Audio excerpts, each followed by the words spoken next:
our society. One of the big debates at Stanford was a debate about the core Western culture curriculum that the freshmen were required to take. And there was a chant, sort of reminded of it in a way, hey, hey, ho, ho, Western culture's got to go. And there was sort of a group of activists that got mobilized. They got rid of the sort of mandatory Western Civ curriculum. And in some ways it was a debate about a freshman class, but then it was a larger debate about the entire culture that was being discussed in that class. And a friend and I, David Sachs, put together, involved in all these debates, and about 30 years ago, 1994, 1995, we wrote a book that was sort of our tell-all book about all the insanities of Stanford, the diversity myth. And it's sort of a 250-page subtitle, Multiculturalism and the Politics of Intolerance at Stanford. And it was sort of a pastiche of 250 pages of horror stories about what the left was doing in one way or another. And I'll just read from one part. This is the new curriculum, and there's Shakespeare's The Tempest got replaced by a book called A Tempest, which was sort of a inverted revolutionary account in which Caliban, the sort of not so good person, the Shakespeare book, is the revolutionary hero, and it ends with a long diatribe against Prospero and the West. And so I'll just read the diatribe from the sort of Aimé Césaire, the left-wing writer of the book. Understand what I say, Prospero. For years I bowed my head, for years I took it, all of it. Your insults, your ingratitude, and worst of all, more degrading than all the rest, your condescension. But now it's over. Over, do you hear? Of course, at the moment, you're still stronger than I am, but I don't give a damn for your power or for your dogs or your police or your inventions. And you know why? It's because I know I'll get you. And I know that one day my bare fist, just that, will be enough to crush your world. The old world is falling apart. And by the way, you have a chance to get it over with. You can fuck off. You can go back to Europe. But in a pig's eye, you will. I'm sure you won't leave. You make me laugh with your mission, your vocation. Your vocation is to give me shit. And that's why you'll stay, just like those guys who founded the colonies and who now can't live anywhere else. You're just an old colonial addict. That's what you are.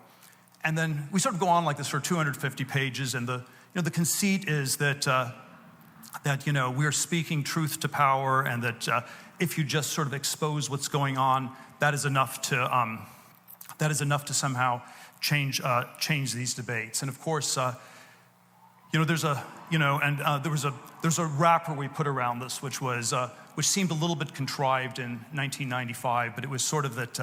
The reason you should pay attention to what happens on these college campuses is because ideas have consequences, and eventually the ideas spread beyond college. But it was a very artificial, contrived argument because, it was really just, it felt like just this sort of crazed, very local kind of a debate. And then, I don't know, there's probably like for 20 years after I wrote this book, my retrospective on it was mostly, I don't understand why I wasted 2 years writing this book. It was such a waste of time.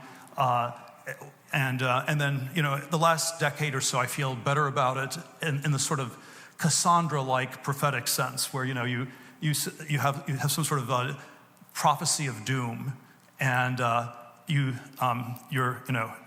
guess in theory you don't want to be proven right, but sort of as a matter of vanity, it's always flattering that the prophecy of doom sort of more or less comes true, and everything we predicted, in some ways happened, and these ideas spread, and of course, in some ways, the conservatives, or whatever you want to call the establishment, has just been fighting a long defeat for many, many decades. Now there's I think one of the pieces of the book that I think has held up very well is the title itself, The Diversity Myth, and it's an ambiguous title. And I think the ambiguity is you can put the stress on the word diversity, and then there's sort of all these arguments. Well, you don't it's not really about diversity. It's not, you don't have true diversity when you have a group of people who look different but think alike. Or diversity is more than just hiring, the extras from the space cantina scene in Star Wars or something like that. And that's sort of a one version of the title. But the other deeper version of it is to put a stress on the word myth. That, nobody knows what diversity means. It's just kind of this empty word, this shibboleth, this idol that we worship. And then there's this mythological wrapper around it. And then, the point of it, or, what's going on one level, is extremely silly, and you have sort of debates about all these different debates, what's right, what's wrong. But on another level, you have to think of it as just a giant magic show in which your attention is being redirected from things that really matter. And it's sort of a magic show, attention redirection operation. And what I want to speculate on a little bit tonight, instead of going into all the nuances of the pro and anti-diversity arguments on their own terms, is what is it that our attention is actually being directed away from? What are the things that are much more important that we should be talking about? I'm here to draw attention to something much more important that we should be talking about. Excuse me, sorry. It's the genocide. You'll have your time to make your point. This is not the time for audience questions. This is a pretense of normalcy, and it cannot continue. Sorry, if we can have the EMs. Sorry, this is not your time to make your point. We'll have to remove you from the chamber if you want to make a disruption.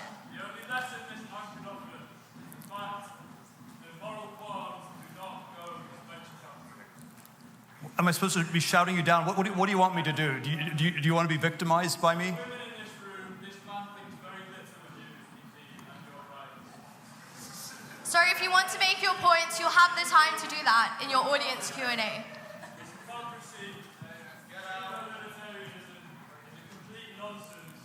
He funds the surveillance regimes and repression around the world. His rage is misogynist. I assume you're not on the Palantir payroll. His science fantasy ignores the very real nature of ecocide, and his space exploration wackathon would see elites escape the reality of climate change. This is a pretense of masses. He stands for all the worst things, what roots their existence. I'll try to offer a rebuttal somewhere in my remarks. And so, Technology is no alternative to politics. Technology is politics, and this man has blood on his hands. Free Palestine, free Gaza.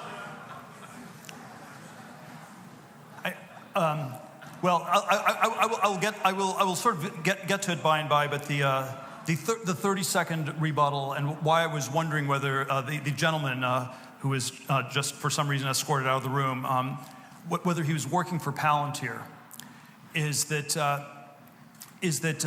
there's always a question. My thesis is that most of technology doesn't even work, and there's always a question. Is it good or evil? That's the ethical question we always get stuck on. But so much of it is not even.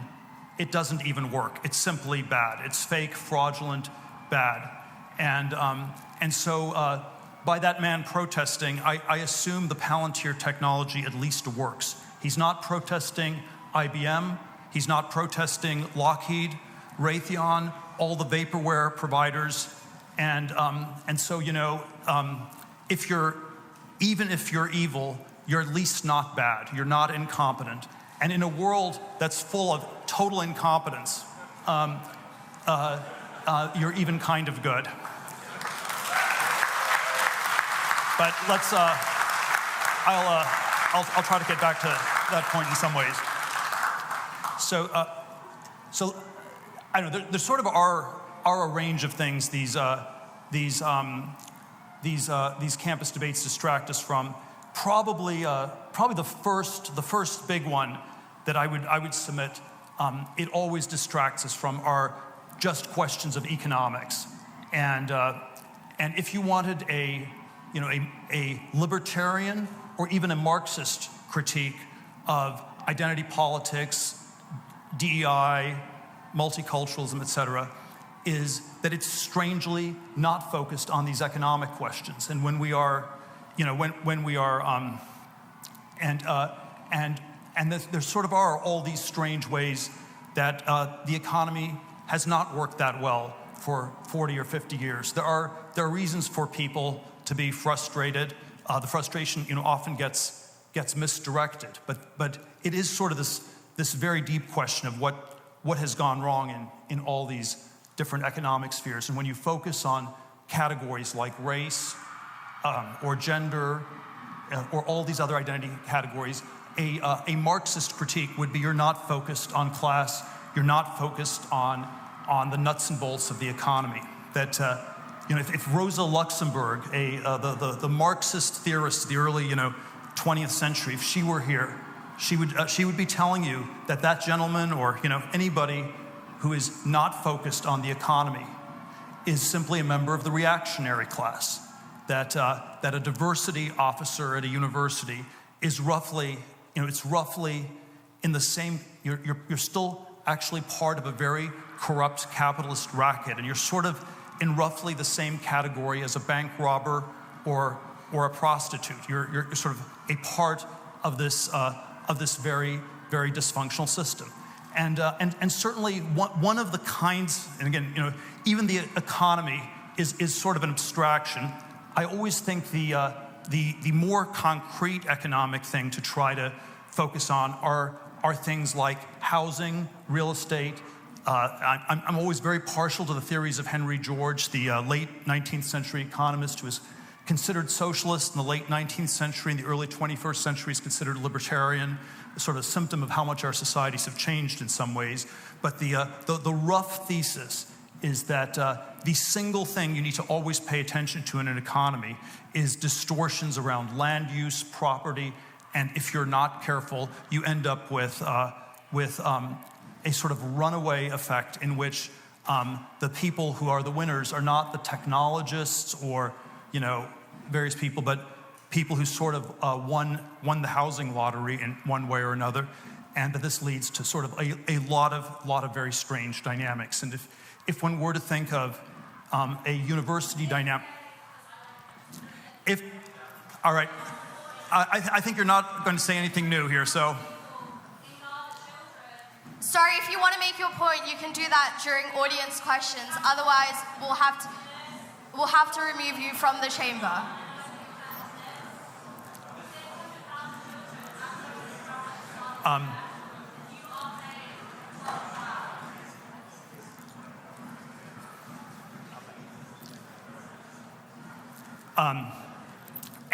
And so basically, the. If you want to make your point, you can do so during audience questions, like I said. Otherwise, we will escort you out of the chamber.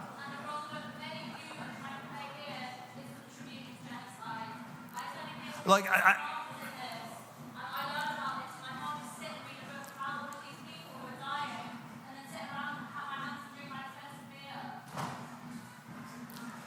man, I'm so tempted to just never mind. I'm going to resist the temptation. I will keep going. And the example I gave at the Oxford, in the Oxford context, and I suspect that in some ways Cambridge is very similar. Was a news item that the old house, Tolkien's old house, was for sale for £4.5 million in Oxford. And I would submit that even if you are a fully tenured professor at Oxford, if you were able to buy Tolkien's house, you should be investigated. Like, where did the money come from? How did you do this? And then the sort of left-wing radicalism from a Marxist or libertarian perspective, the economically reductionist explanation is this is simply what happens when the society becomes proletarianized across the board. And then, of course, there are sort of a lot of ways in which this is also the experience of the younger generation in the UK, the US, that if we say where the economy has specifically failed, it is specifically on this question. And we should, it's very hard to solve, but if we're not talking about that, we're missing a great deal. And I would submit that the two people who interrupted me don't have a clue on how to fix the housing problem in the UK, and maybe that's a thing that they should spend a little bit more time thinking about. Now, the second sort of broad category of where I think in some ways these debates distract us from are this question of technology, science, and again, the two people who interrupted me, they just assumed all these things are working incredibly well, that we're living in a world where technology is progressing at a dizzying pace. Maybe it's accelerating towards dystopia, but the thing that I've come to wonder about a lot is whether this is happening at all. How much progress is actually happening? Is the slowness? Is it possible that technology is actually progressing more slowly than we think? And science is sort of technology's older brother or older sibling who's fallen on especially hard times, and that somehow the corruption of the sciences is perhaps as great as the corruption of the humanities. It's a very hard question to figure out what is going on in the sciences in general. It's a feature of late modernity that we're all hyper-specialized. Everybody is working in some super narrow specialty. And in some sense, to comment on the health of all of science, I have to know something about, quantum computing and string theory and cancer research. And, I have to be an expert on all these different things.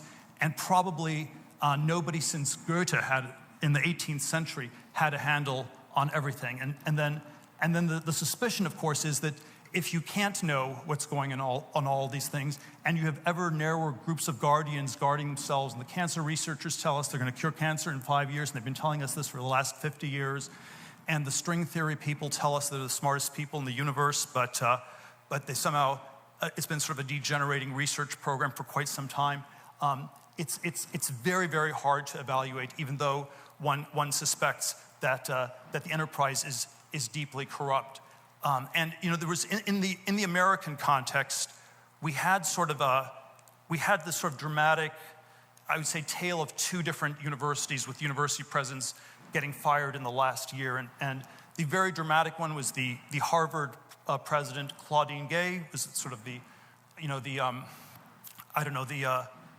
diversity bureaucrat, got fired for plagiarism. It's sort of it was literal plagiarism, even though, on some level you could say that she had not said anything particularly original. If she had said something original, like let's say we need to worry about discrimination against Martians, if that had been her thesis, I would guess there would have been at most one other person who would have said that, and you would have caught the plagiarism much earlier. So if you simply were copying more or less what thousands of people had said, it was a little bit harder to catch the specific plagiarism. But it was deeply unoriginal. It was sort of like, again, it was like what I did, me and my friend did with the diversity myth book. It was sort of shooting fish in a barrel. It was really easy to take her out.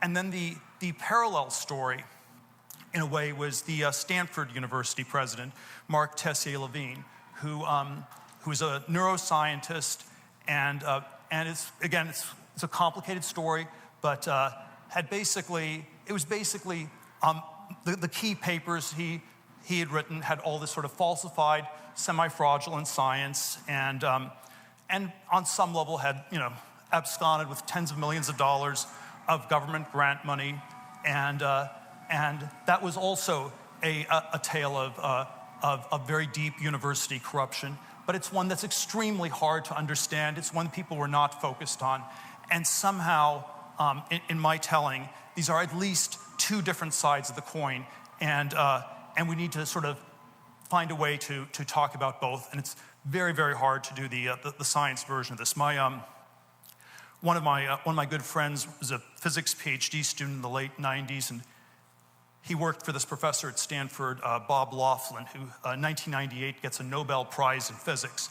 And Laughlin suffers from the supreme delusion that once he gets a Nobel Prize, he finally has academic freedom and he can do anything. He can finally investigate taboo topics. And there probably are sort of a lot of taboo topics in the sciences. You could question Darwinism, or you could question stem cell research or climate change. But he decided it was something far more taboo than all these things. Laughlin was convinced that most of the scientists, in some sense, were not doing any science at all. They were all like Mark Tessier-Levine. They were stealing money from the government, and I think they started by investigating the biology department at Stanford. You can sort of imagine. I don't even need to tell you how this movie ended. It sort of was quite catastrophic. Laughlin got defunded. He got no more grant money. His students could not get PhDs, and then the sort of shortcut, because it's hard to know what's going on, but one sort of epistemological shortcut that I always have is that if you have things that are taboo, that you cannot investigate, my shortcut answer is they're simply true. And so if you cannot investigate the integrity of the sciences as a whole because it's all super complicated, then that actually just tells you that the entire enterprise is pretty corrupt and pretty broken. And or if you want to use I'm going to be careful not to step on UK sensitivity, so I'll try to use a US analog. So if you ask, what's the most corrupt part of the US government? Is it the post office? Is it the Department of Motor Vehicles, where you have to just wait in line for hours till a bureaucrat fills out the paperwork and you get your driver's license? Or is it the NSA? And the hermeneutic of suspicion I have is that the things that are esoteric and complicated, you should assume are the most corrupt. And so the DMV and the post office, the corruption is transparent, just like the corruption in the humanities is transparent. And so the rough suspicion I have is that the sciences are at least as corrupt as the humanities, maybe more so. And again, there's always sort of a little bit more of a science focus at a place like Cambridge. I always say that it's always tricky what you're supposed to study as an undergraduate. I always think one of the ways in which broadly the humanities people are better off than the scientists is that the humanities people at least know that they will be unemployable.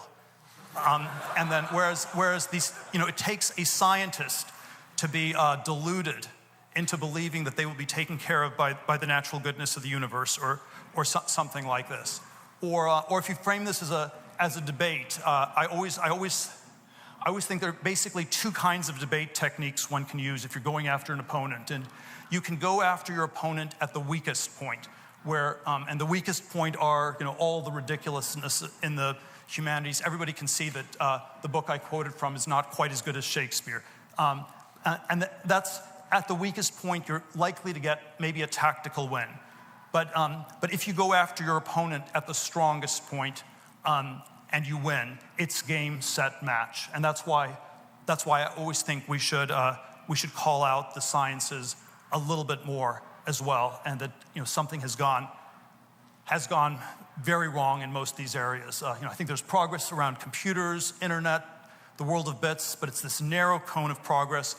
Most of the areas of science, when I was an undergraduate, late 80s, already didn't work. You were out of your mind to go into aeroastroengineering, nuclear engineering, and in retrospect, everything else didn't work either. It was, you didn't want to go into mechanical engineering, chemical engineering. You didn't want to go.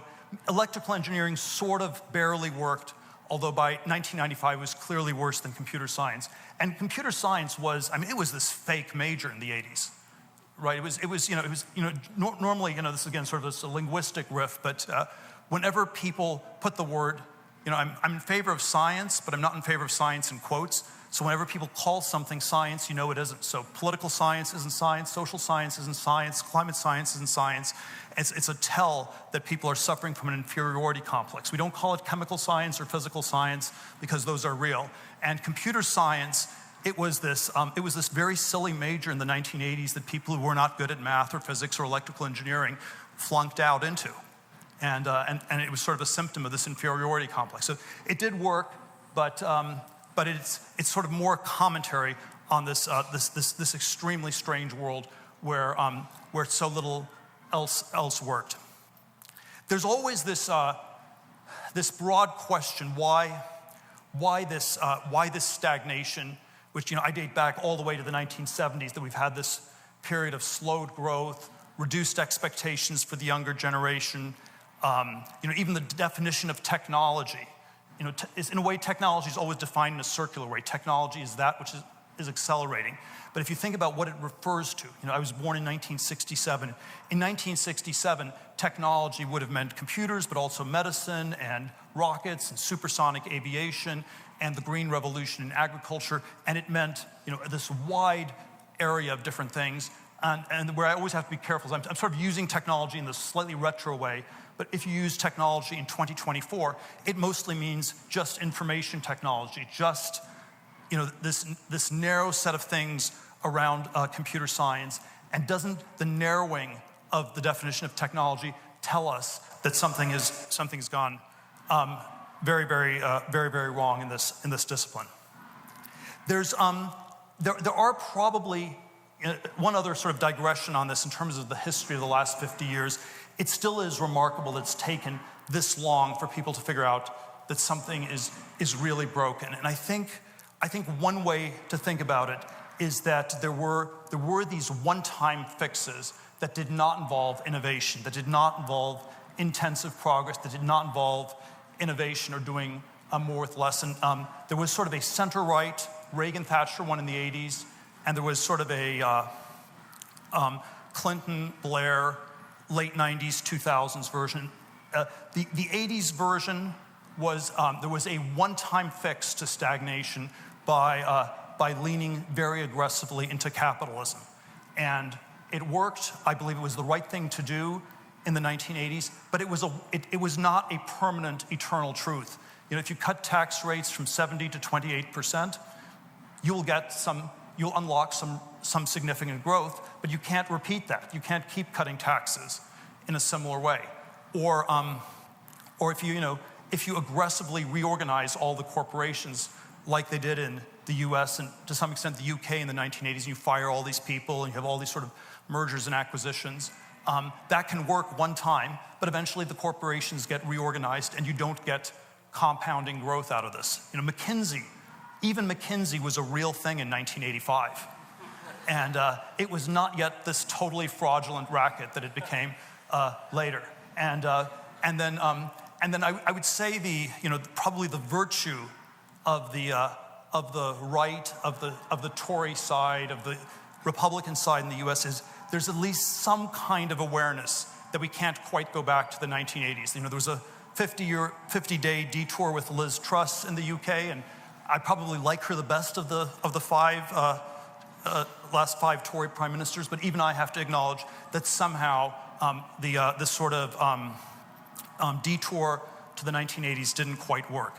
The center-left solution for how do you create growth, how do you have progress in a world without innovation, without science, was sort of that you leaned into globalization, and this was sort of the Blair-Clinton conceit. It had sort of a somewhat elongated boom. It was probably it was in some ways a much crueler version. The 1980s, the Reagan-Thatcher piece was actually relatively egalitarian. If you look at inequality, the president in the U.S. where inequality went up more than anybody else was Clinton. And it was somehow, there's something where globalization, even in its heyday in the 90s and 2000s, it was, again, a one-time way to unlock growth. You could fire all these people. You could replace them with workers who got paid 1/10 as much in China. There's a way it helped multinational profitability, but it was something that had to be done by the central left almost because it was so cruel in its Darwinian capitalism or something like that you could never have gotten away with it as a Thatcher or a Reagan person. You had to be sort of this central left Blair Clinton type person, and then there probably is some level on which the globalization project has been running on fumes. It's again, I don't know if you can reverse it. It's just like I don't think you should reverse the Reagan-Thatcher policies of the 80s, but there are not any incremental gains left from it, and this is kind of where we are stuck today. And then this is always where I think we have to somehow, find a path back to the future, back to the real innovations that will take our civilization to the next level. The third area where I would say that all of these sort of things have been distracting us from are things. Maybe the biggest thing of all is something like religion or Christianity in particular. And if you say that there's nothing bigger than God, something like the ontological, something like God is the greatest thing that exists. If you can distract people and you stop thinking about that, that's a pretty effective magic show. And there's sort of a lot of different ways in which one can ask, is the woke, diverse, multicultural, how is it entangled? We don't ask these religious questions anymore, and I think it is, it would pay a lot of dividends to somehow ask how it is entangled with Christianity. It somehow is, in my telling, it's not really correct to describe it as simply an alternate religion. It is somehow extremely adjacent to Christianity. Like Christianity, it takes the side of the victims. It's the Bible. It's already the story of Cain and Abel. Takes the side of Abel over Cain. It's the same story as Romulus and Remus, but it's Romulus and Remus. The classical story takes the side of the city. The Bible takes the side of the victim. And in some ways, wokeness, all of these kinds of movements are somehow downstream from that, and then somehow they are also in some ways just like an almost anti-Christic parody, where it is you have original sin, but you have no hope of forgiveness, and that seems like sort of a bad combination theologically speaking. And so this is where sort of in my telling in some ways the fundamentalist Christians are the more tolerant people, and the woke liberals at, let's say, I don't pick on Elizabeth Warren at Harvard, who's like a Puritan minister from the 17th century, from the nastiest part of the Puritan 17th century imaginable. And those are the truly intolerant people at this point. But it is somehow extremely entangled with this. And I think, I always think there are, several different perspectives you can, I'm always emotionally, I'm always partial to sort of a Nietzschean Bronze Age pervert type perspective, where I don't want to hear about the past. I don't want to hear about all the crimes that were committed. Can't we just forget about it and move on? But then I think I think we have to find some kind. But then I keep thinking, we're not going to be able to forget about the past. But if we do the opposite direction, where we constantly recycle the past with no hope for forgiveness or anything like that, that seems like sort of a bad mirror image of Nietzsche and Bronze Age pervert and all the rest of those people. Now to return briefly to the question of politics, there's always one version where various people people interrupted me. Various people might say, well, maybe diversity has distracted us from economics or science or religion, but all these things are distracting us from politics. And the fundamental thing you always have to come back to are these political questions. And if you had to say that there's some kind of political thing that we've been distracted from, here's sort of the rough candidate I would go with. And I always like to go with the sort of etymology of the term political correctness. Where did this word come from? And by the 1980s, it was this term that conservatives used to criticize people on the left. If you go back to the 1970s, it was actually something very progressive people said about themselves. They were sort of proud. We're politically correct. We're more liberal than thou. We're holier than the other liberals. And if you went back to 1950 or so, a politically correct person was simply a card-carrying member of the Communist Party. You were simply taking orders directly from Stalin. That's what it meant to be politically correct. And I always wonder if somehow the original meaning might be telling us something rather important. And I know this is in some ways a distortion, and in some ways a simplification, but you could do worse than every single time that you hear the word DEI to simply think CCP. Thank you very much.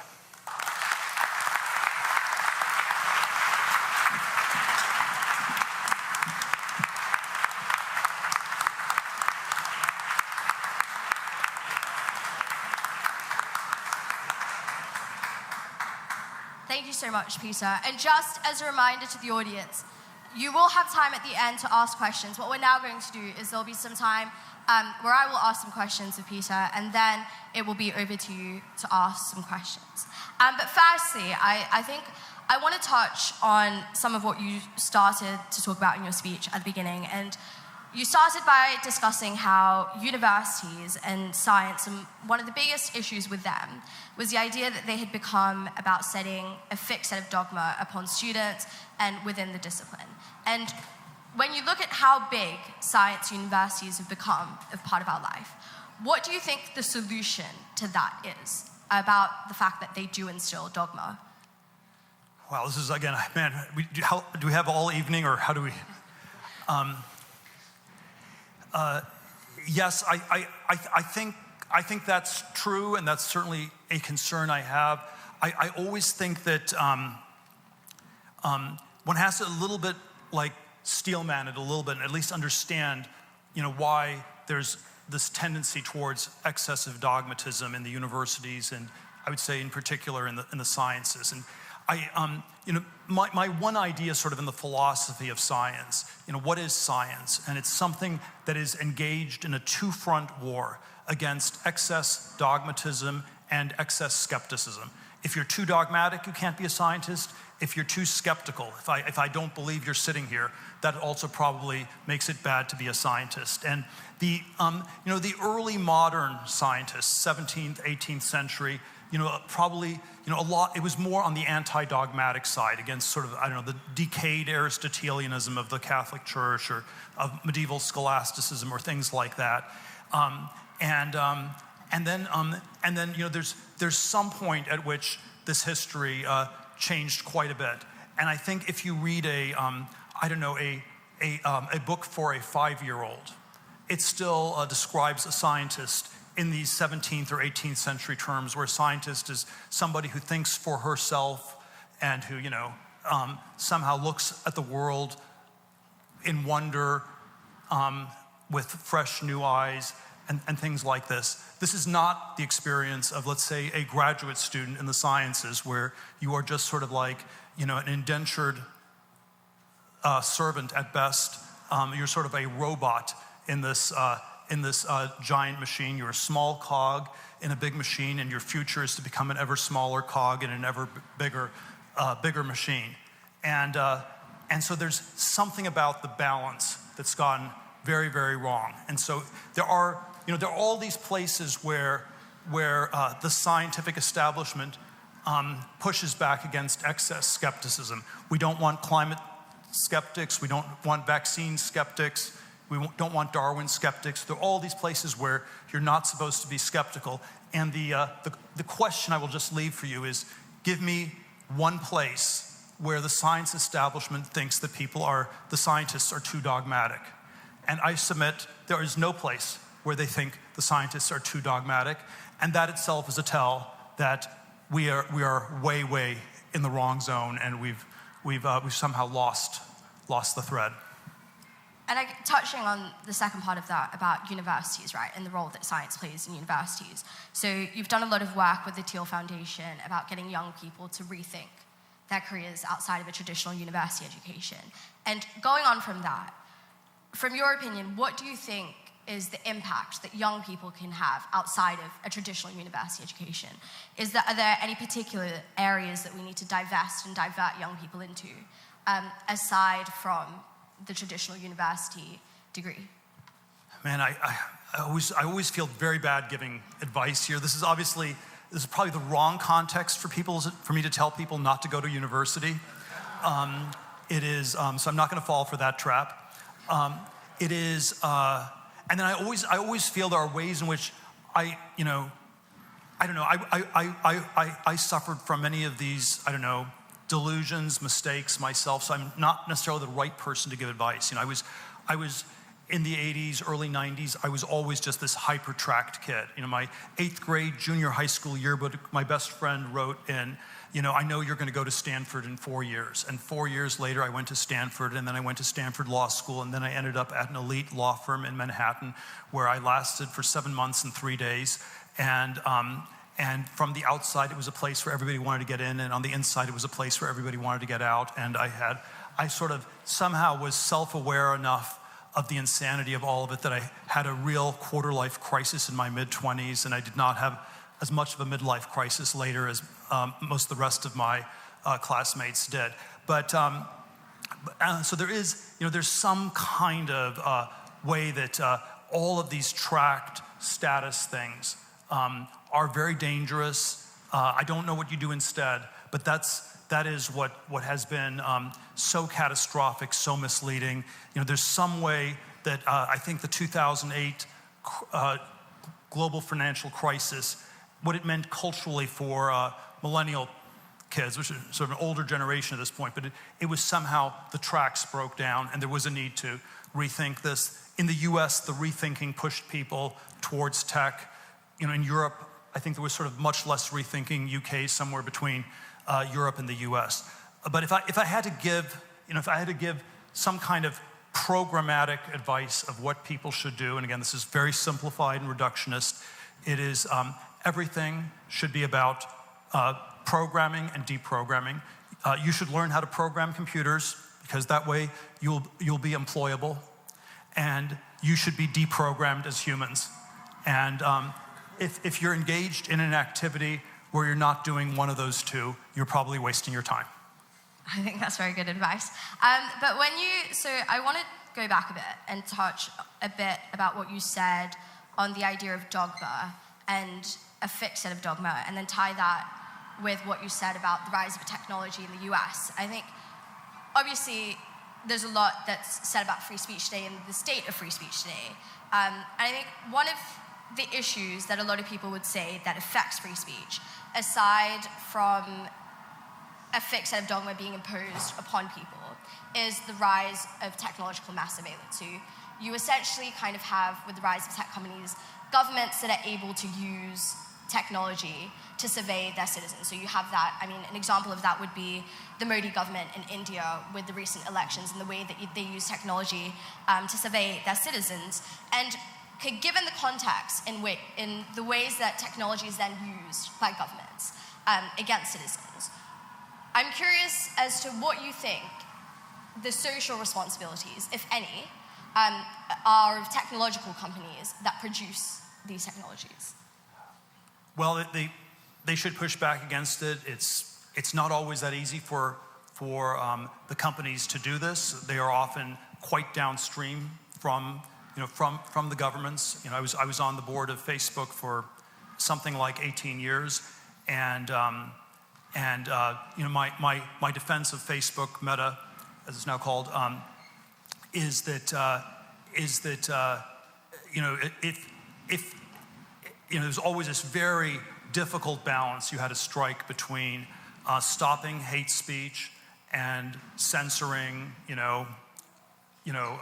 true, genuine ideas, and that balance was very, very hard to strike. But to the extent that there was an excessive censorship regime, I think it was very much pushed from the outside in, where these large companies tend to be downstream of a lot of pressure from the governments, and that's where I would always situate the problem. But the premises of the question I would push back on more are even if we say that there are elements of the tech revolution that have been dangerous, or there's probably something about the screens that's very addictive, and that's one could push back on that. It always feels disproportionate to me for us to turn tech into the scapegoat and to put 100% of the blame on tech. And is the reason we're really stuck because we're constantly looking at our iPhones and they're distracting us from the way in which we're in a subway that's 100 years old? And that's part of it. Maybe that's a 10% or 20% explanation, but 80 or 90% is we can't build new subways and we can't build new houses, and we're stuck on all these other dimensions, and that it's so hard for people to innovate in all these different areas, and there are a lot of complicated reasons why that's the case. But I always think that we have to somehow find a way to talk about some of the problems with tech without turning tech into simply the scapegoat for everything.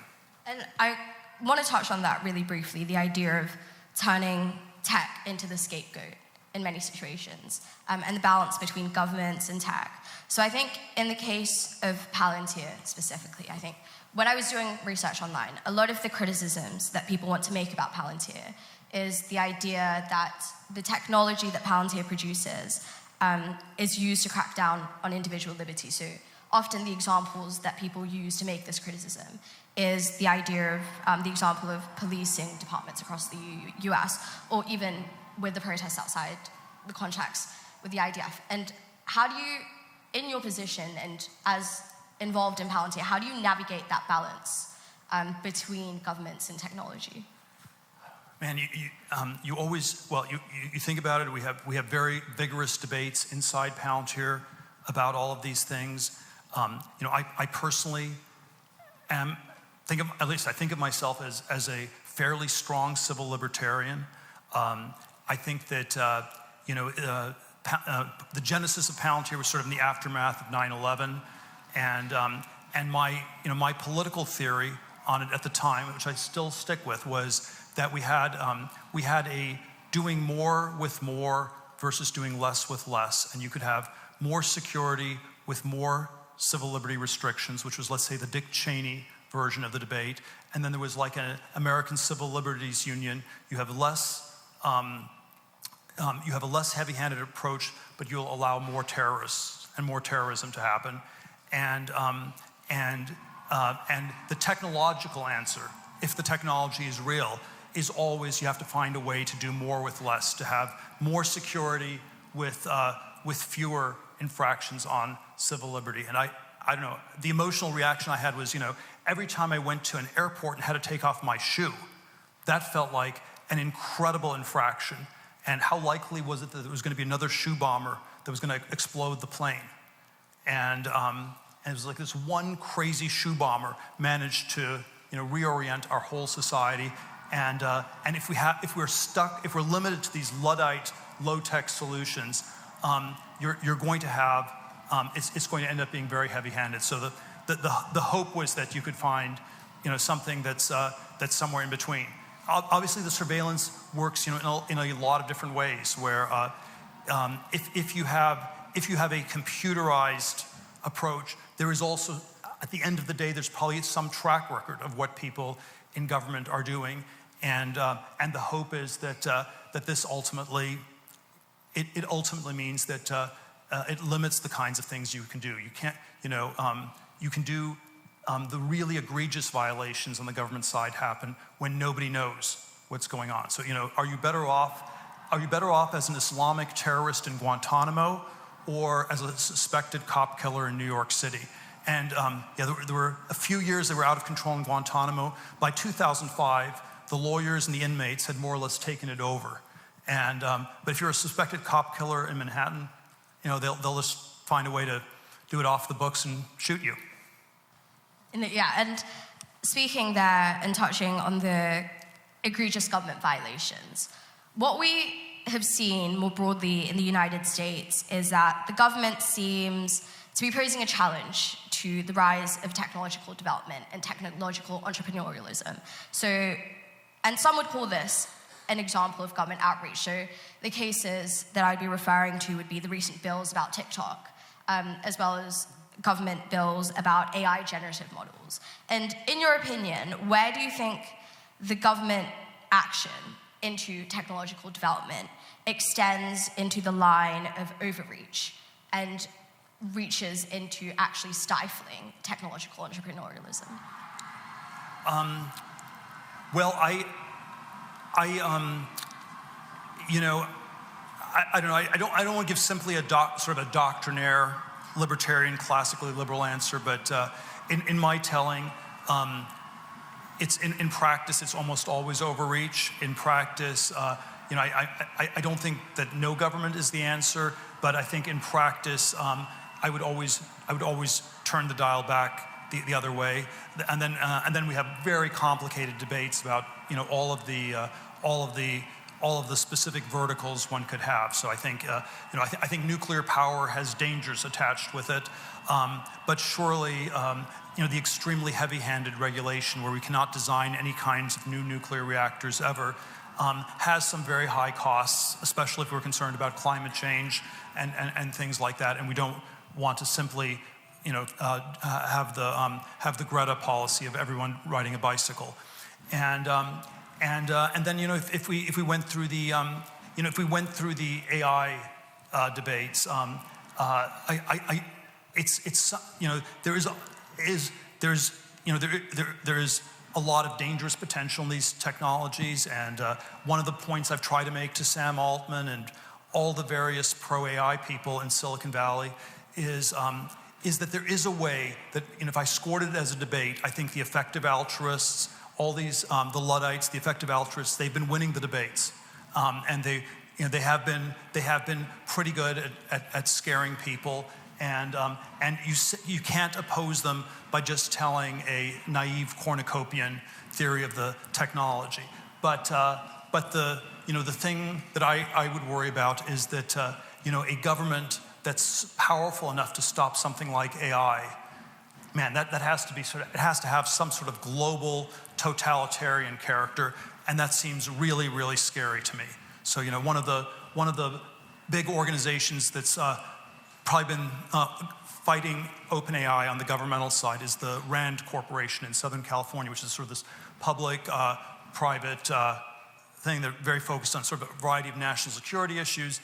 And one of the verticals the RAND Corporation's been pushing is something they call global compute governance, and that basically means you need a global government to regulate all computers. And since computers are, in some ways they're more local. It's just what you put on a keyboard or something like that. It's in a way it's harder to regulate computers than something like, let's say, nuclear power. And so global compute governance has a very totalitarian character to it, and if you held a gun to my head, I think the power is on the Luddite side, on the regulatory side, and that's the one I find more scary. And going back to your speech then, and looking to the future, so in your speech you paint this picture of what seems to be cultural stagnation across science, across religion, across technology and education. It very much seems like we're living in a world where things aren't really going that well. And considering what you've said, I'm curious, why do you think we should have hope in the future? Should we have hope in the future? And if so, how do you think that we can overcome this stagnation? Where does that change kind of begin? Well, I don't think the stagnation is absolute. And then you have all these questions, why it's happened. There's one argument that we've just run out of ideas. There's, all the low-hanging fruit's been picked. And I tend to think it's not that the cupboard is run out or that the low-hanging fruit's been picked. I tend to think it has to do with these regulatory, cultural changes where our societies become risk-averse. And it's very hard to change culture, but but it's not, it's not absolutely impossible. So I don't think it's, it's an impossible task.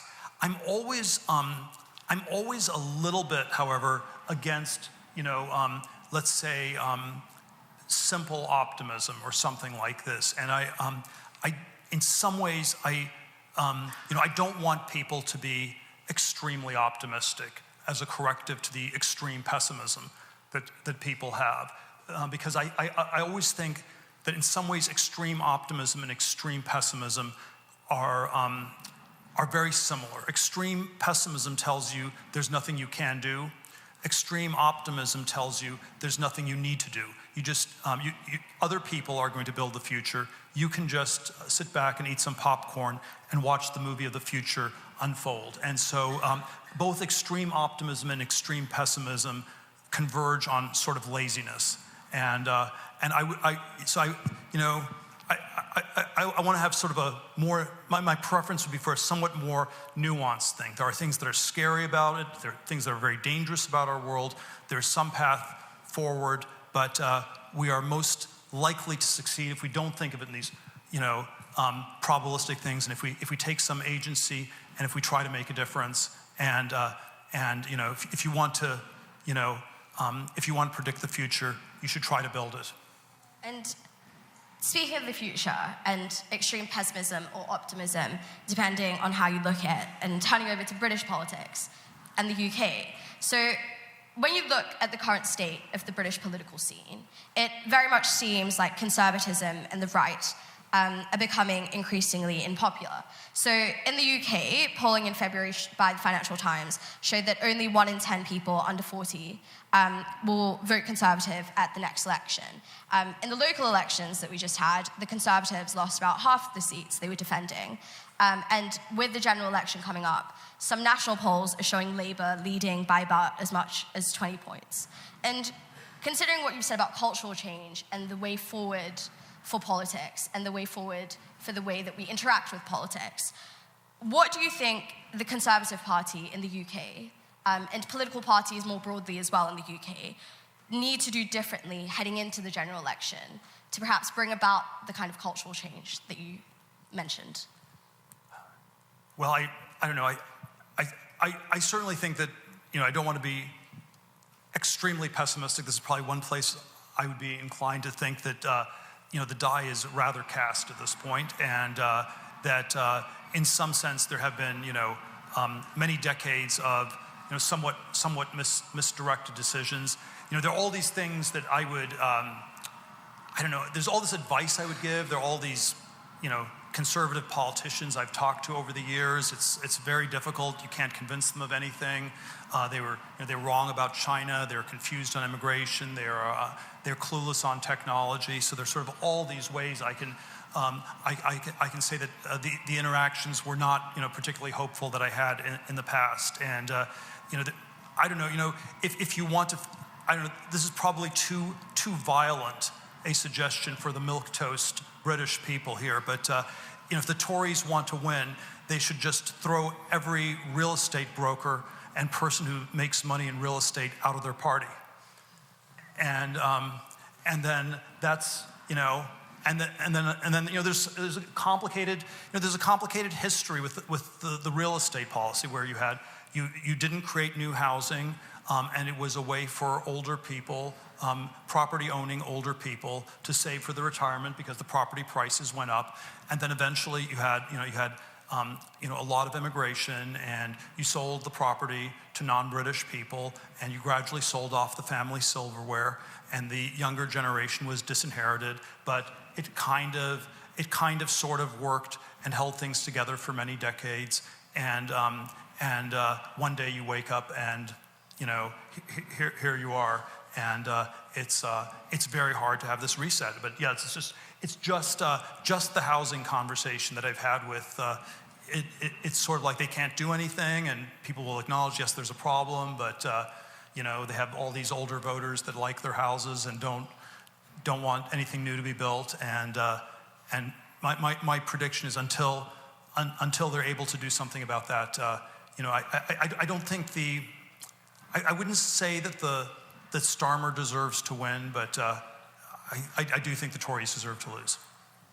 Thank you. And with that, we'll head into audience questions. So the way this is going to work is once you raise your hand and I pick you, please wait till you get a mic. That is an opportunity for you to ask a question, and that is then an opportunity for Peter to respond, and then you will hand your mic back to our to our team. We'll go right at the front there in the suit. Oh, yeah.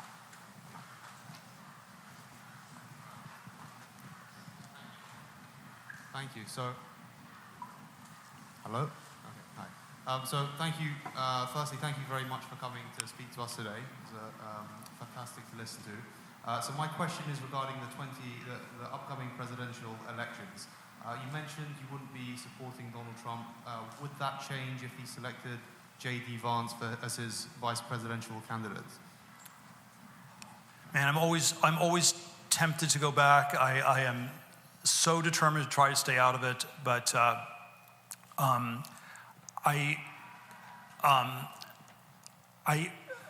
think I'm not going to make an announcement of my political intentions here at Cambridge today. So, you know, I think Trump will win. I think that. Sorry, this is not your opportunity to ask a question of the speaker. We'll ask that you sit down, otherwise you will be removed from the chamber.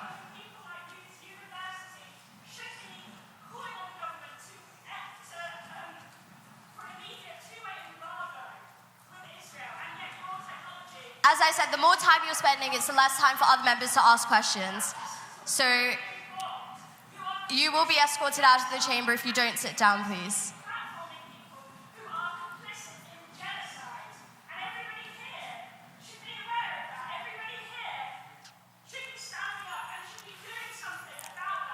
Man, am I allowed to respond to that? Yeah, if you'd like. I feel I shouldn't dignify it with a response, but it is just, you know, this is just, it's sort of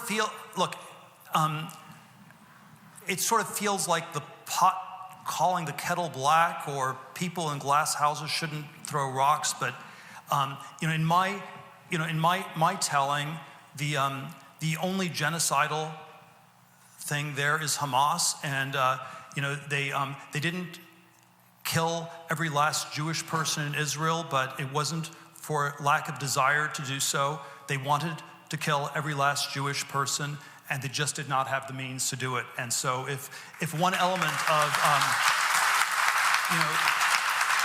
normally the intent to commit a crime is where the crime gets committed, and so I keep thinking that this genocide chant, and again I don't like to just psychologically reduce the people who disagree with me, be so psychologically reductionist, but it just feels like some kind of a projection where the people who chant it are themselves complicit in this, and I don't think this does not mean that Israel has a right to commit genocide, or even to Dresdenize Gaza and firebomb them to smithereens.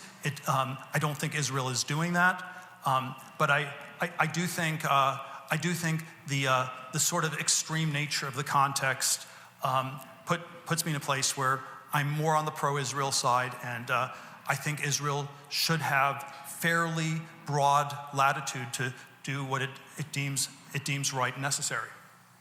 And with that, we'll move on to another audience question. As I said, the more disruptions we have, the less time you'll have to ask audience questions. So if you want to ask a question, that is the time for you to ask one question, and then give your mic back, and then wait them to respond. We'll go right at the front there. So,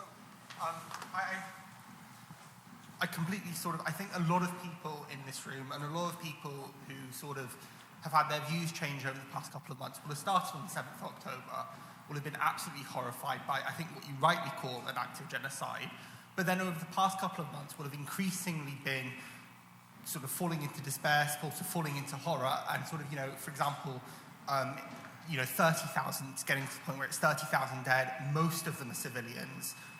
There's combat footage on the internet of 5-year-olds being targeted by sniper rifles in the streets of Gaza. And isn't there somewhat of a concern that what you're doing and what your company is contributing to this mass attack of civilians, mass death and mass casualties, and what's one of the most destructive wars of this century? I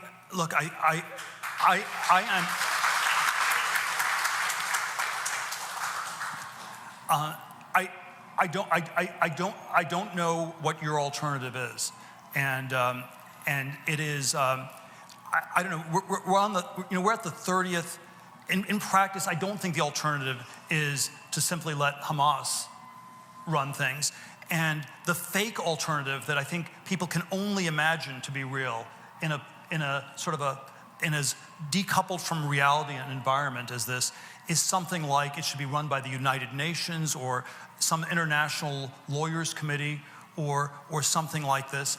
And I think I think where again I'm sympathetic to the Israeli side is their view is these things don't actually work. The United Nations did not protect the Rwandans from the genocide in 1994. We're the 30-year anniversary of that, and I don't think Kagame is a perfect human being, but in that crazy context, he basically what he did was basically the correct thing, and 1 million people got killed while the UN was twiddling its thumbs. The UN is not able to do something here, and that's sort of the Israeli perspective. They will not be protected by these fake international institutions. And then it is what is your alternative? If you're dealing with something that is intentionally genocidal on the Hamas side. No, I'm sure somebody else will ask a follow-up. So we'll have more time for audience questions. We'll go right at the front in the blue there.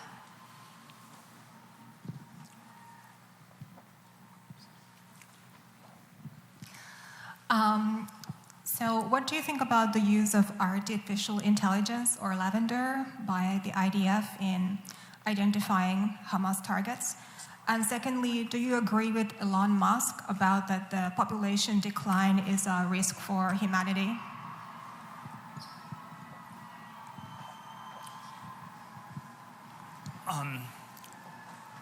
Look, I'm not,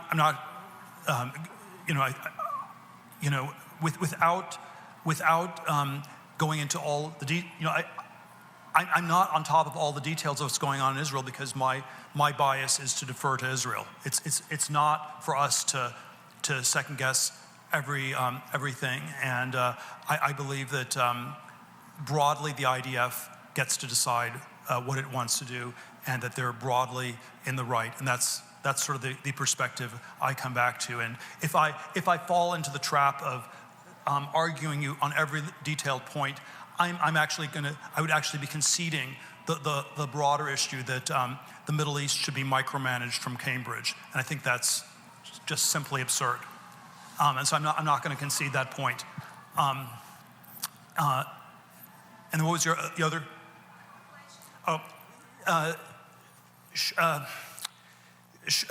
Man, that's again, we could spend an hour talking that topic, but I think that I think there is something very odd about a world in which people are not reproducing themselves. It probably is probably somehow entangled with the stagnation, the decline, the sense of pessimism around the future. I disagree with Elon in that I don't think there's some kind of a magic thing you can do around natalism.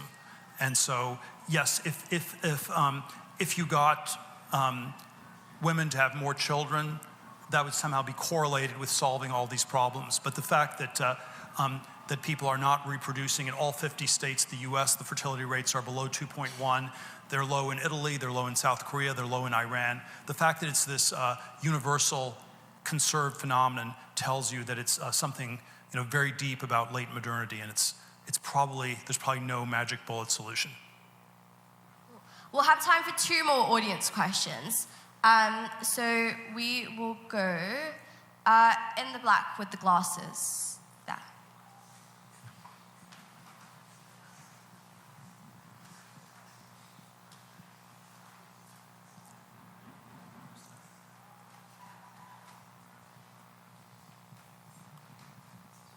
Hello, so thank you so much for your talk, and I also read your book, 0 to 1. I thought it was a really cool book, and Thanks for the royalties.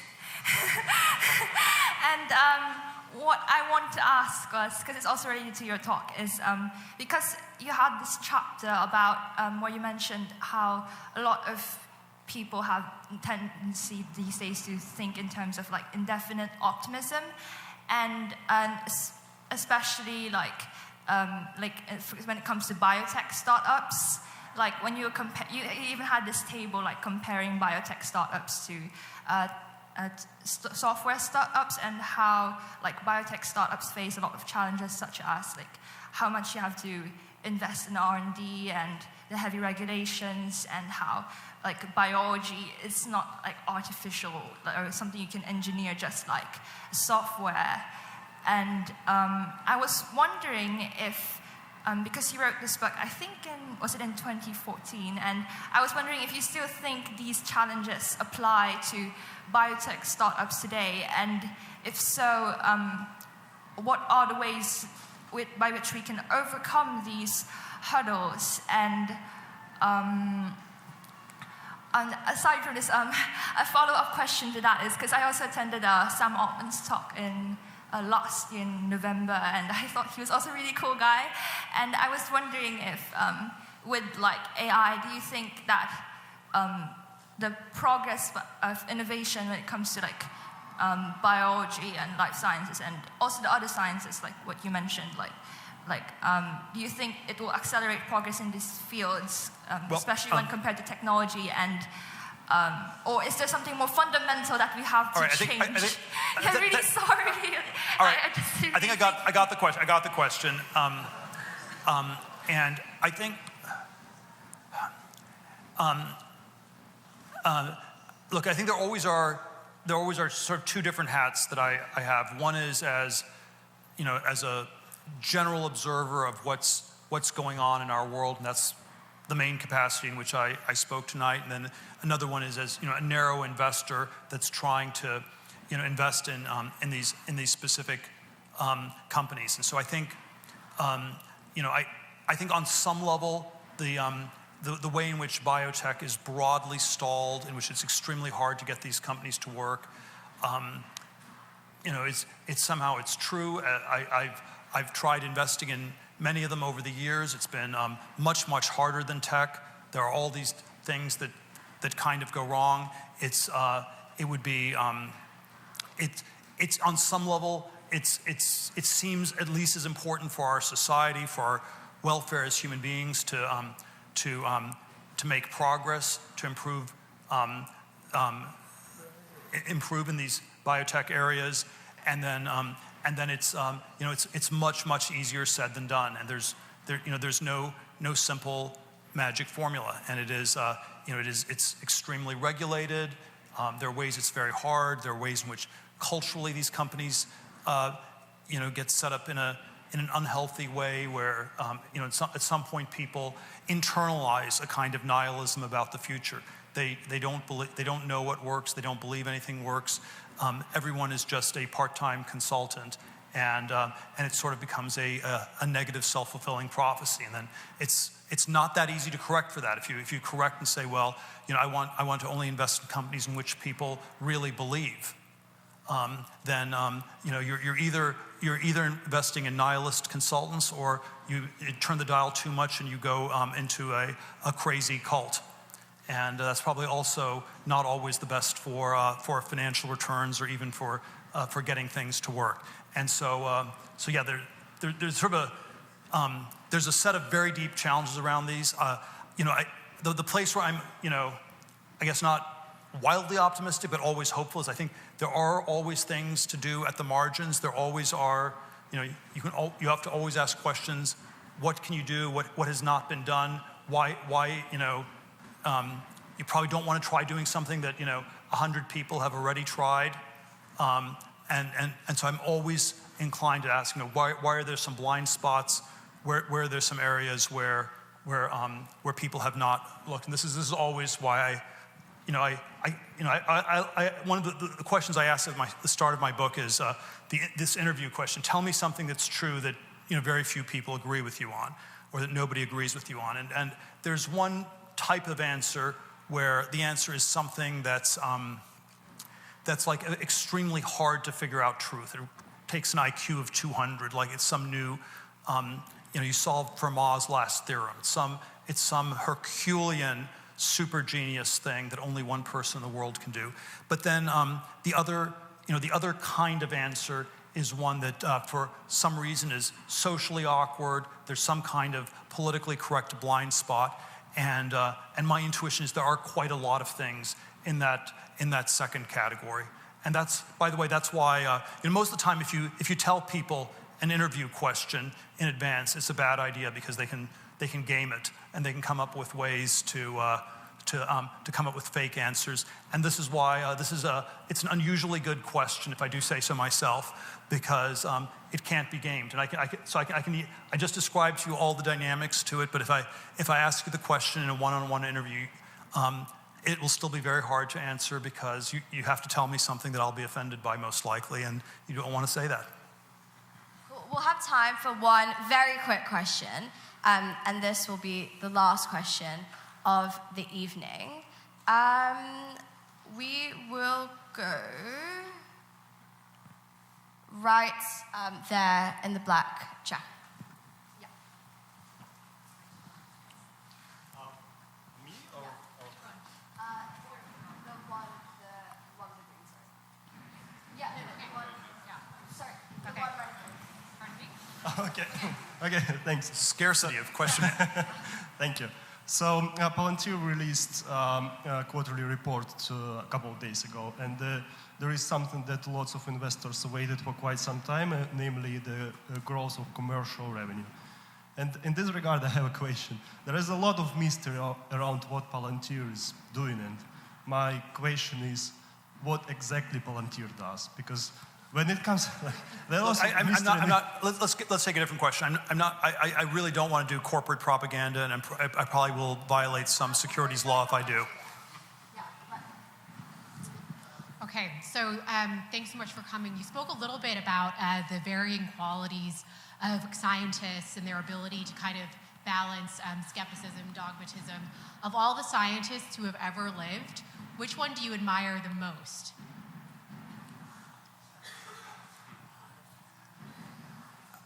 Man, it's I'm always so I don't know. I think I don't know. I do think I can come up with probably lots of answers, but probably the early modern ones all have this heroic quality. So it's Galileo, people like that, yeah, I'm probably still in some ways anchored on this retro early modernity of the 17th and 18th centuries. Cool. Thank you so much, and thank you so much, Peter, for speaking as well. Thank you.